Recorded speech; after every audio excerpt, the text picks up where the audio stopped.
જય શ્રી કૃષ્ણ. શાંતાકારમ ભુજગશયનમ પદ્મનાભમ સુરેશમ વિશ્વાધારમ ગગનશત્રશમ મેઘવર્ણમ શુભાંગમ. ચૈત્ર માસના શુક્લ પક્ષની એકાદશી એટલે કામદા એકાદશી. કહેવાય છે કે આ દિવસે કરેલું કોઈ પણ સારું કર્મનું ફળ તમને ચોક્કસ મળે છે. સમય પ્રમાણે ચક્ર ચાલે છે, તે પ્રમાણે થોડું વહેલું કે મોડું પણ મળે છે 100%.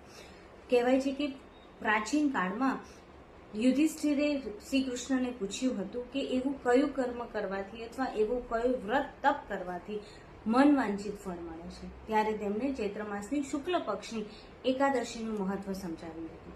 તેમણે કીધું હતું કે પ્રાચીન કાળમાં એક નગરીમાં પૂર્ણિક નામનો એક રાજા રહેતા હતા.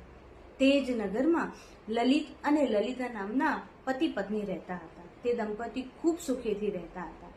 એક દિવસ પૂર્ણિક રાજાના ત્યાં સભામાં ગીત ગાવાનું આયોજન હતું. બધા સાથે લલિત ગીત ગાતા હતા, પણ તેમનું ધ્યાન સતત પોતાની પત્નીમાં રહેતું હતું. આ જોઈને રાજા ખૂબ ગુસ્સે થયા અને તેમણે શ્રાપ આપ્યો કે તું અત્યારે ને અત્યારે વિકરાળ રાક્ષસ બની જઈશ. રાક્ષસ બની જતા તે ખૂબ દુઃખી થયો. પોતાનું કર્મની આ દુઃખ જોઈ સતત અંદરથી પીડાતો રહ્યો. પત્નીને જ્યારે આ વાતની ખબર પડી ત્યારે તે પણ ખૂબ દુઃખી થઈ.